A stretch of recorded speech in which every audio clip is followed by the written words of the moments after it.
Evet kızlar, kanalıma hoş geldiniz. Bugün sizlerle bir takipçimin benden rica etmiş olduğu bu güzel bandananın tarifini paylaşacağım. Bir tane alt taban oluşturdum sizin için. Bunu da model çıkarırken yaptım. Bunu bizim kızlar kullandılar. Bunu biraz büyük yaptım. O yüzden şimdi buradaki papatyaları saydığımızda 13'lü yapmıştım. Şimdikini de 12'li yapacağım. Elif kullanacak.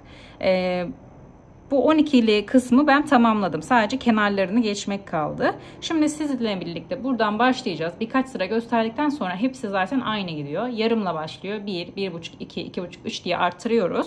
Sonrasında şu kısım tam 12 tane olduğunda, yani yarımı da saydığımızda 12 sıra olduğunda kenarlarımızı yapacağız. Şimdi birlikte hemen şu uç kenardan başlayacağız. Ve modelimizi oluşturacağız. Gösterdiğimde gerisinin aynı gittiğini göreceksiniz. Ben de şimdi Lady Yarn'ın Baby Touch ipi vardı. Bununla tok duruyor. O yüzden hem tüylenme olasılığı daha az hem de tok duran bir ip. O yüzden bunu kullanacağız. Hemen tığ olarak da 4 numara 2,5 milimlik tülibin tığını kullanacağım. Hadi bismillah diyelim ve başlayalım birlikte. Şimdi bir başlangıç zinciri çektim. Şuradan direkt başlayacağız arkadaşlar. 10 tane zincir çekelim. 1, 2, 3, 4, 5, 6, 7, 8, 9, 10. Evet. Şimdi hemen 6.'ya 3, 5, 6. 6.'ya bir kaydırma yapıyorum. Burada şu papatyalarımızın ortasındaki deliğimiz oluşmuş oluyor, yuvamız. 3 tane zincir çekiyorum ve yapraklarımı oluşturacağım. Şimdi buraya şöyleydi, hemen döndürdüm. Başlıyorum. Üçlü trabzanlar yapacağım. İlk önce birini, sonra ikisini, sonra ikisini çekerek oluşturuyorum üçlü trabzanımı ben bir kez dolayıp. İlk önce birini, sonra ikisini, sonra ikisini. Bundan toplam 3 tane üçlü trabzan yapıyorum. Kenardakiyle birlikte 4 tane trabzanım oldu. 3 zincir çekiyorum ve aynı yere kaydırma yapıyorum. Şimdi tekrar 3 zincir. Baş doladım. Yine 3 tane üçlü trabzan.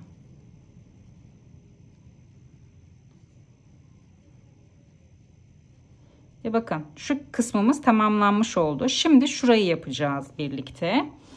Şu orta kısımlarında ben 4 tane zincir çektim. Dörtlü buralar. Yani şuraya 4, buraya 4, 8. Yani buraların hepsi 8. Şuralar üçlü. O yüzden şimdi burada 4, 4, 8, 6 da ortası için oluşturuyoruz. 10, 4 tane zincir çekeceğiz. 1, 2, 3, 4, 5, 6, 7, 8, 9, 10, 11, 12, 13, 14. Hemen buradan 3, 6.'sına kaydırmamı yapacağım. Buraya şimdi yine papatya oluşturacağız. Ama ilk önce 1, 2, 3 bir tane yaprak yapalım. Şöyle döndürüp hemen böyle döndürmek zorundasınız mecburen. Papatyanızın yapraklarını oluşturabilmek için. Şimdi üçlü trabzan yapacaksınız ilk önce.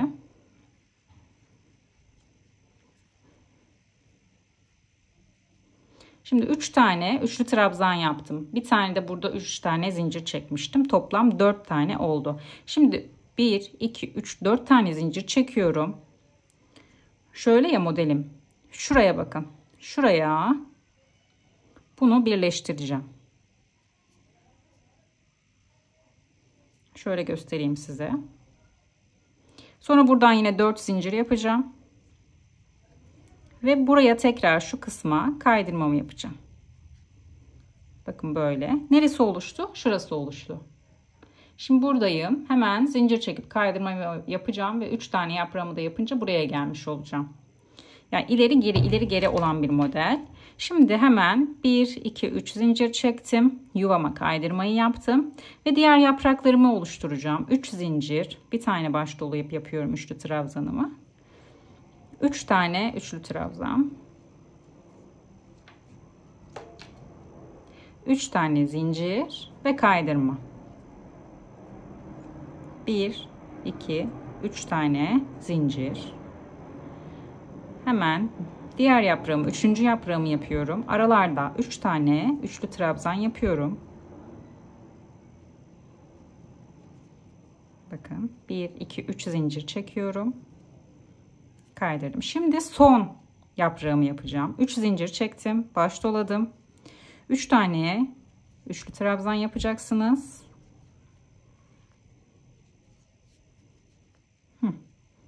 Şimdi burada zincir çekmeyeceksiniz. Direkt şuraya 1, 2, 3.'ye kaydırma yapacaksınız ki buradan tamamen yaprağınız, papatyanız oluşmuş olacak.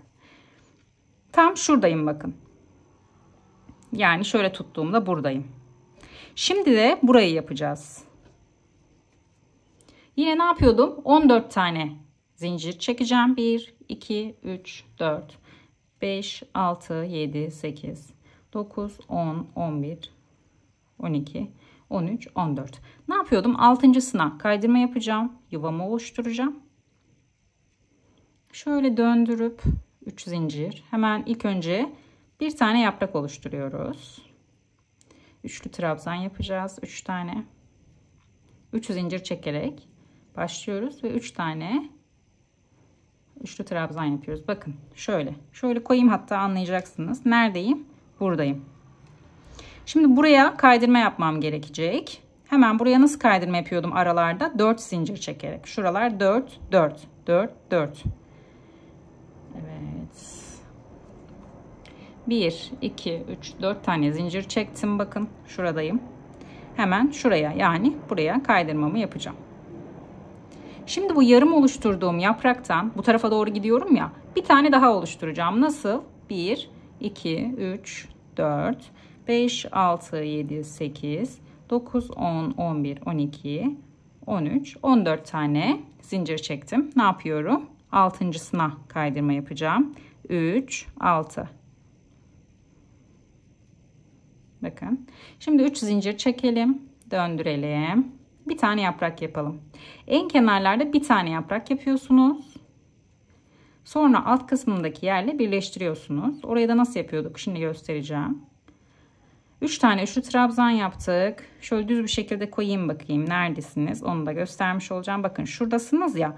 Şurayla burayı birleştireceksiniz. Şimdi 1, 2, 3, 4. Birleştirme kısımlarında 4 zincir çekiyorum. Şu şekilde tutun. Bakın şurayla hemen şöyle birleştirmenizi yapacaksınız. 1, 2, 3, 4 tane zincir çektim. Ve buraya tekrar geri kaydırma yapacaksınız. Bir öncekinde yaptığımızın aynısı. Yine ben bir yere kadar birlikte göstereceğim. Şimdi diğerinde de yapmıştık ya burada. Burada da şimdi papatyalarımızı tamamlayarak bu tarafa geçeceğiz. Şimdi bakın şuradayım. Buradan şimdi 3 zincir kaydırma yapacağım. Bu yapraklarımı oluşturacağım. Sonra buraya gelmiş olacağım. Şimdi hemen birlikte devam edelim. 1, 2, 3 tane çekiyorum ve hemen yuvamın ortasına birinci yaprağımı tamamlamak için kaydırmamı yapıyorum. Şimdi kalan 3 tane yaprağımı yapacağım. Buraları artık biliyorsunuz. Arada 3 tane üçlü trabzan ve 3 zincir kaydırma. Bakın 2 yaprak oluşturdum. 1, 2, 3. Baş doladım. 1, 2, 3 kere de çekiyorum. 3 tane üçlü trabzan yapıyorum. 3 zincir çekiyorum. Ve kaydırıyorum. Normal tariflerde bunun aralarında 2 tane üçlü trabzan var. Bana çok ince ince geldi yaprakları. Biraz daha iri papatyalar istediğim için ben üçlü yaptım. Sizler isterseniz bu şekilde ikili de yapabilirsiniz. Üçlü de yapabilirsiniz. Bakın 3 tane yaptım. Toplamda 4 tane yaprağım oluştu. Nereye kaydırma yapacağım? 1, 2, 3.'süne kaydırma yapacağım. Ya da 4.'süne, fark etmez çok.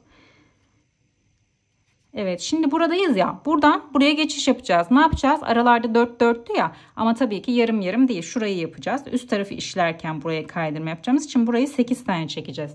Şimdi 8 tane zincir çekelim. Bakın şöyle. Hemen buraya kaydırmamı yaptım. 3 zincir çekiyorum. Şöyle göstereyim. Hemen buraya kaydırma yapıp bu papatyamı da ikileyeceğim. Buradaki gibi. 1, 2, 3. Şimdi buraya trabzanlarımı yapacağım. Şimdi gösteriyorum nerede olduğumuzu. Bakın 3 tane trabzan yaptınız. Şimdi buradan bu tarafa geri döneceğiz. Bakın buradayım. Şuradayım. Hemen buradan geri döneceğiz. Yarım yarım yapacağız. Bu tarafa giderken yarım, bu tarafa giderken tam. Bu tarafa giderken yarım papatyalar, bu tarafa giderken tamlayıp dönüyoruz. Şu kenarları atlamazsanız, ben en çok buralarda zorlandım yaparken, anlamadım. Tabii yaptıkça da eliniz alışıyor. Şimdi hemen kaç zincir yapıyorduk yarımları yapabilmek için? 14 tane zincir çekiyorduk. 1, 2, 3, 4, 5, 6, 7, 8, 9, 10, 11, 12, 13, 14. 3, 6.sına kaydırmamızı yapacağız. 1, 2, 3 tane zincir çektim, döndürdüm ve buraya hemen bir tane yaprak oluşturuyoruz. Sağ tarafa doğru giderken bir yaprak oluşturup hemen modelimizi oluşturuyoruz. Şöyle düz çevireyim. Bakın şimdi neredeyim? Şunu yaptım. Hemen buraya kaydırmamı yapacağım. İsterseniz ortasından batın, isterseniz şöyle göz kararı zincirinden batın, kayma yapmasın derseniz. Şöyle. 1, 2, 3 tane zincir çektim. Ve buraya geldim. Bir yaprak daha yapacağız. Tam bu orta kısmındayız çünkü.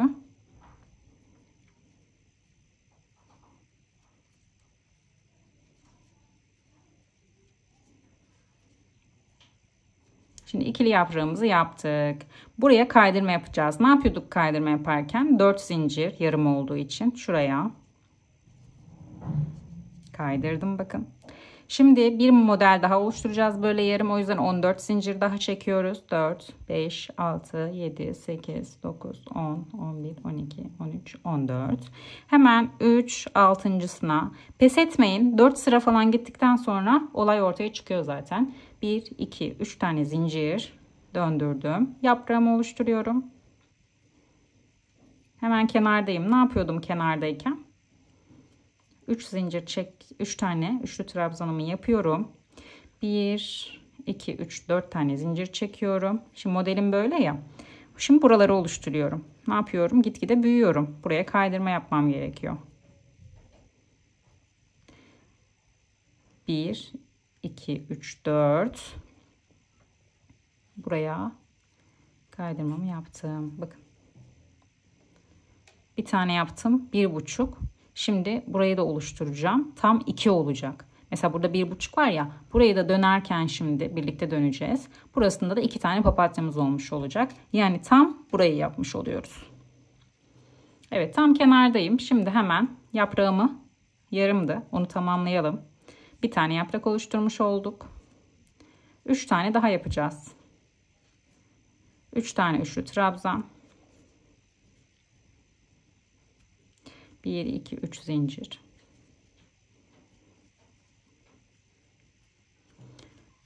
Buraya kadar göstermem yeterli aslında. Dönüşler hep aynı ama bir sıra daha göstereceğim tam oturması için. Şimdi burada bırakırsam anlamayabilirsiniz. Çünkü tam buçuklarla tamlar farklı olduğu için ben ilk orayı anlamamıştım çıkarana kadar.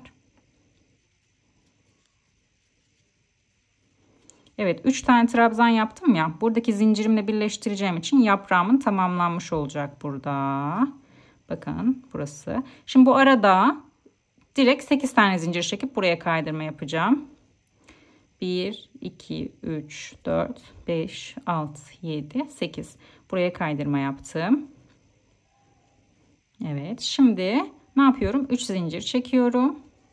İkinci yaprağım burada tamamlandı ve 2 yaprak daha yapıp tamamlayacağım. Atlamadan yapacağım kızlar. Birlikte yapalım. Bir yere kadar birlikte gittikten sonra gerisini siz zaten getireceksiniz.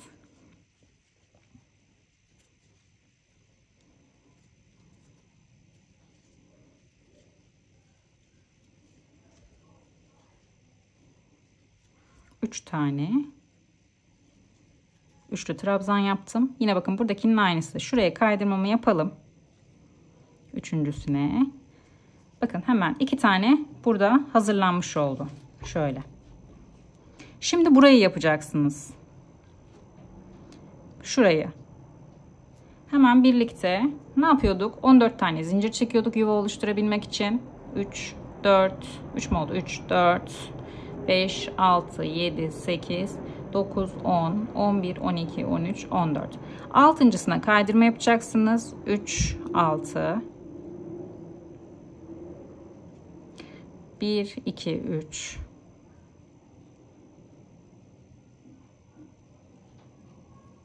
3 tane üçlü trabzan. Bir tane yaprağım hazırlanmış oldu. Şimdi buradan bu tarafa gideceğim. Ne yapacağım? Bunu direkt yapıştırırsam bu daptar olur değil mi? Birbirine yapışır. O yüzden 4 zincir çekeceğim.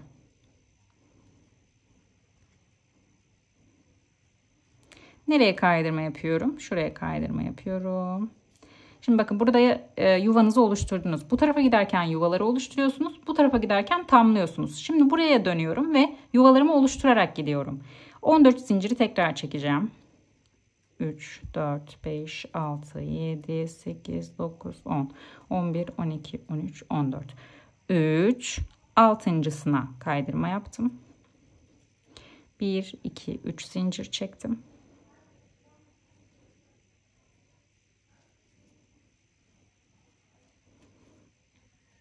Üç tane trabzan yaptım. Şimdi böyle yerlerde de zincir çekmeden, zaten bu direkt buraya şöyle geliyor ya. Bakın şöyle tutacak. O yüzden direkt buradan kaydırmanızı yapın ya da ortasından birleştirmenizi yapın. Böyle. Bakın neredeyim? Şuradayım. Şimdi buradan kaydırmamı yapacağım. Orta yerdeyim. 2 yaprak yapmam gerekiyor. Dönerken 2 daha yapacağım çünkü. 1, 2, 3 zincir ve ortaya kaydırma. 1, 2, 3, 4. 4, 3. Şimdi ikinci yaprağımı yapıyorum.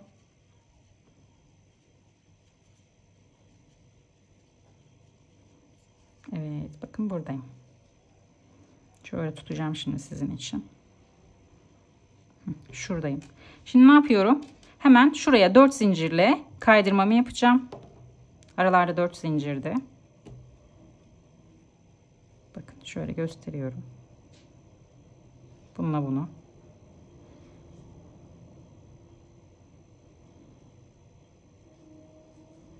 Şimdi bir tane daha şu papatyamızın yuvasını oluşturacağız.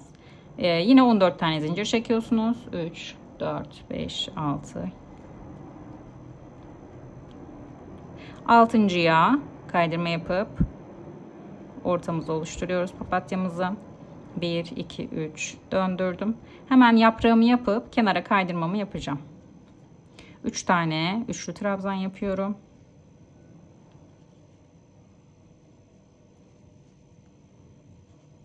Ve şurayla birleştireceğim için 4 zincir.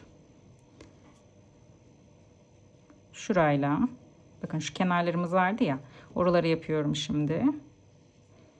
4 zincir çektim. 1, 2, 3, 4 zincir çekip geri dönüyorum şimdi. Şimdi yapraklarımı tamamlayarak ilerleyeceğim. Bir alt kısımda gösterdiğimin aynısı olacak. Burada şimdi 3 tane yaprak daha yapacaksınız.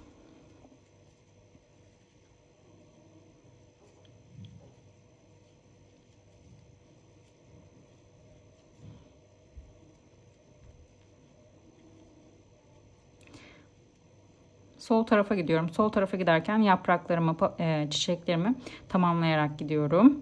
Sağ tarafa giderken de yuva oluşturuyorum. Yarım yarım gidiyorum. Ama tabii ki en kenarı yapmakla şurayı yapmak farklı oluyor. O yüzden 4 sırayı da birden size göstermek zorundayım. 4 sırayı birden izleyemezseniz kafanız karışır. O yüzden atlayarak gitmeyin.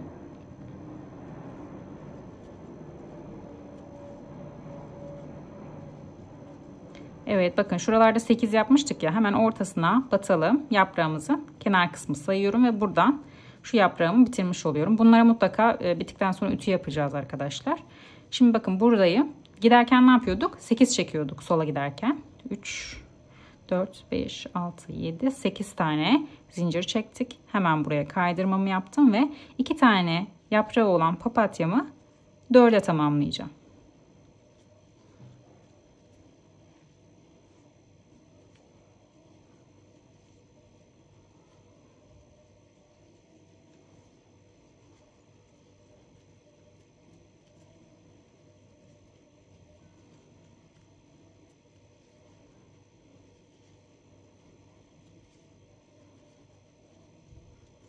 2, 3.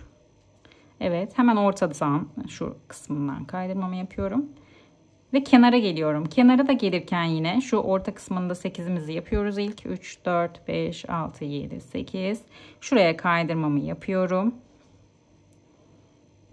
Ve bakın. Her kenar köşede 2 yaprak olması gerekiyor. Bunu da şimdi 2'ye tamamlayacağım.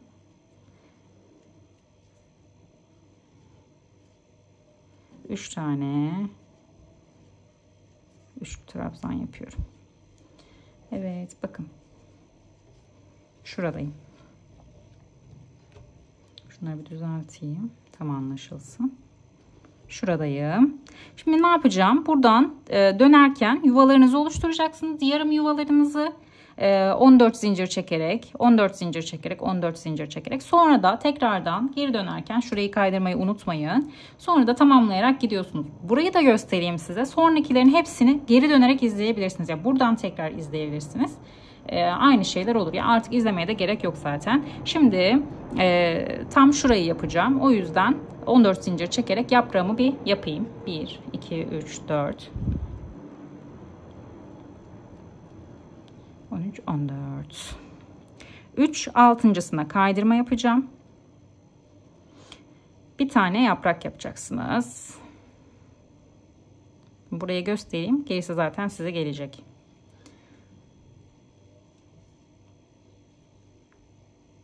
Parmağım da o kadar acıyor ki. Hemen bakın şu kısma ortadan kaydırma yapacaksınız. 1, 2, 3. Şöyle. Şimdi ikişer yaprak yaparak gidiyorsunuz. Buraya şimdi bir tane daha yaprak yapacağım.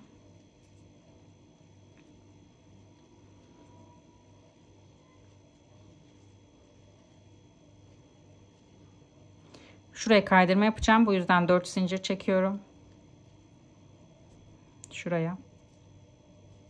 Tamam. Şimdi bir tanesini tamamlamış oldum bakın. Aynısından buraya da yapacaksınız. Buraya da yapacaksınız. 1, 2, 3, 4, 5, 6, 7, 8, 9, 10, 11, 12, 13, 14. 3, 6. Bir yaprak yapıp orta kısma kaydırma yapıyorum.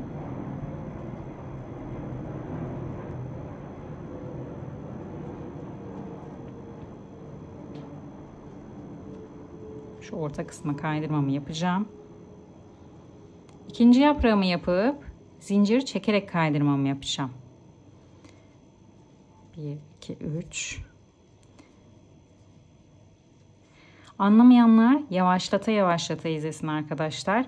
Daha fazla detay veren sayfa var mı bilmiyorum. Gayet açıklayıcı da anlattığımı düşünüyorum. Bakın şimdi buradan 4 zincir çektim. Şuraya kaydırmamı yapacağım.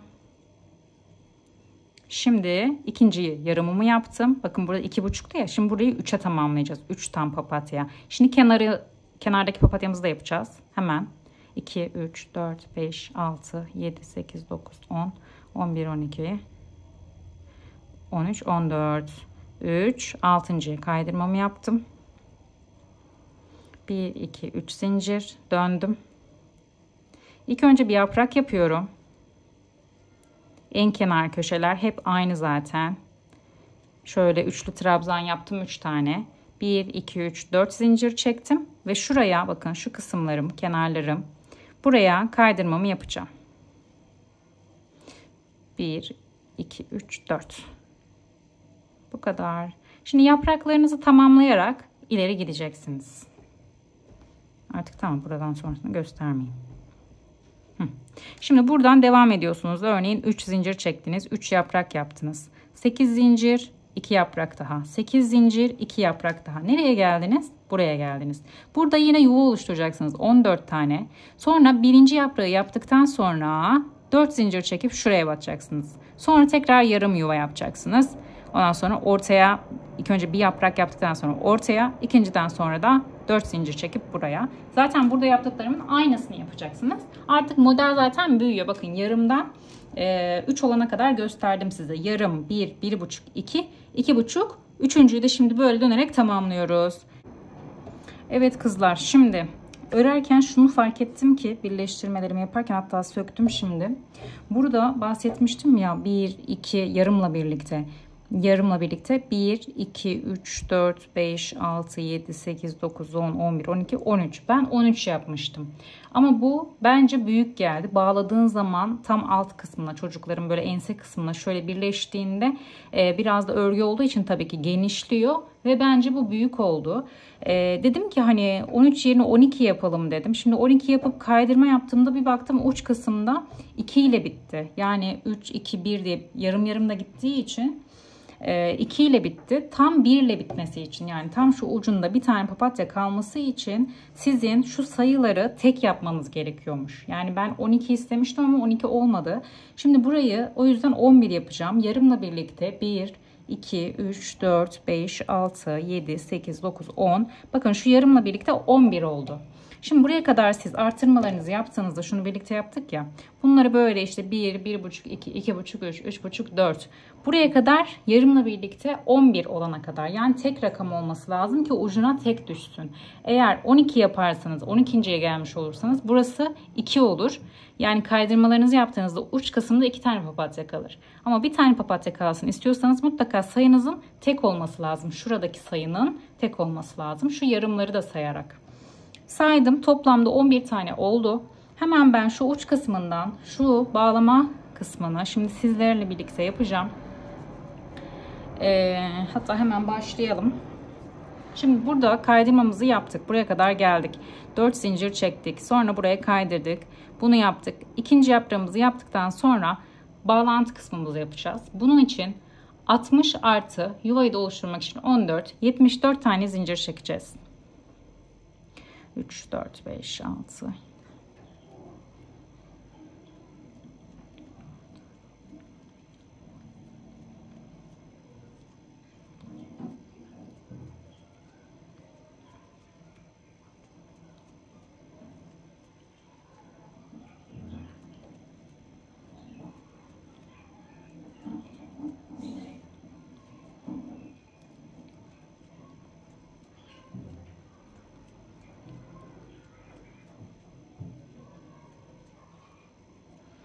...74 tane zincirimi çektim. Size fazla geliyorsa biraz azaltabilirsiniz. Ben omuzlarından sarksın, ön kısımlarını alsınlar istiyorum.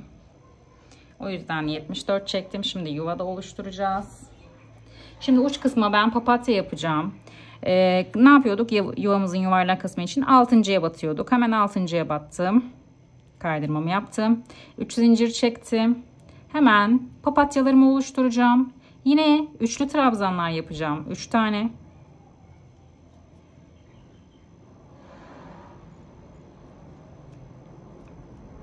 Üç zincir çektim, kaydırdım.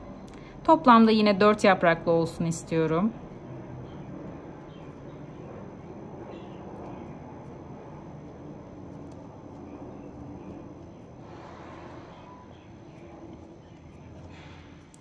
Bizim kız kaça gidiyor? 2'ye geçti. 2'ye geçen kız için bence şu kenar kısmı 11 uzunluğu ideal. Yetişkinler 13 yaparsa bence daha iyi olur. Çünkü ben kendi kafama göre o sarıyı ölçüp yaptım. Hiç de böyle arkada birleşeceği aklıma gelmedi. Hani böyle şey sıkıştıracağı. Ve tek rakamlar olması lazımmış. 9 olabilir. 11 olabilir. 13 olabilir. Şimdi evet. Hemen şuradan kaydırmamı yapıyorum ve papatyamı tamamlamış oluyorum. Bakın şu şekilde şöyle elinizle de düzeltirsiniz. Şimdi buradan koparmadan karşıya geçebilmek için ben şu şekilde her zincirden birer tane kaydırma yapacağım. Bu şekilde ilerlerseniz hem ipinizi kopartmamış olursunuz hem bu zincir kısmınız çift zincir haline gelmiş olur. Biraz daha sağlam, çok fazla esnemeyen bir zincir elde etmiş olursunuz. Evet, sıranın sonuna kadar bu şekilde zincirinizi tamamlayın. Evet kızlar, şu kenardaki kat zincirlerimi tamamladım. Şimdi şuradaki yarım papatyalarımı tamamlayacağım.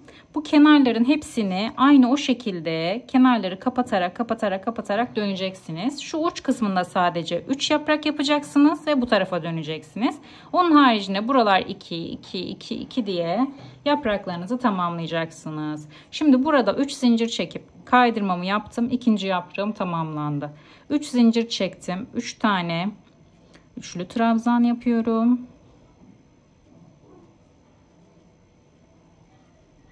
Bakın 3 zincir çekiyorum, kaydırma yapıyorum. 3 zincir çekiyorum. 3 tane üçlü trabzan.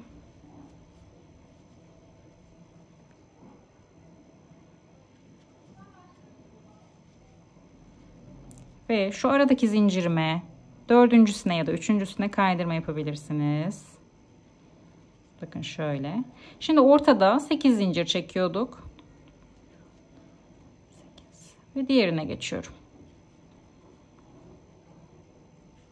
Bu şekilde. Bu yapraklarınızı tamamlayın. Şu uç kısmına sadece 3 tane yapacaksınız. Buraya kadar gelin. Sonrasında da tam bakın şuraya, şu kısma geldiğinizde de diğer bağlantı kısmını, şurayı aynı burada anlattığım şekilde yapacaksınız ve bitireceksiniz. Yine yapalım bakalım en sonda. Tekrar videonun sonunda buluşalım. Evet, şimdi bu kenarlardan döndüm. Şurayı 3 tane yaprak yaptım. Buraya kadar geldim. Burada şurada başlangıçta 3 tane zincirimiz fazla kalmıştı.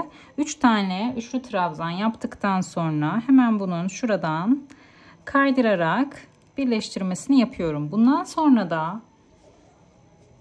şurası şimdi bizim şöyle tuttuğumuzda kenarları bağlayacağımız kısım. Buradan şimdi tekrar zincirlerimizi çekiyoruz. Kaç çekmiştik? 74. 74 tane zincir çekeceğiz ve yine aynı bundan yapacağız. Papatyamızı oluşturup kaydırarak geri gelip burada bitirip artık gizlemelerimizi yapacağız. Ve modelimiz ortaya çıkmış olacak. Bu şekilde büyüklüğümüz. Buna mutlaka güzel bir şekilde ütü yapalım ve sonrasında paylaşalım inşallah. Ben de şimdi videomu bitirdikten sonra ütümü yapacağım ve paylaşım yapacağım. Reels çekeceğim. Herkese şimdiden kolay gelsin. Çocuğunuzun kafasına göre ölçebilirsiniz. Ben şimdi mesela bunu Elif'e vereceğim. Bunu Zeynep kullanabilir ya da yetişkinler de kullanabilir. Yani o derece büyük bence. 3, 6, 9, 12, 13'lü olduğunda çok büyük oldu. 11 ideal bence. Beni izlemiş olduğunuz için hepinize teşekkür ediyorum. Allah'a emanet olun. Hoşça kalın.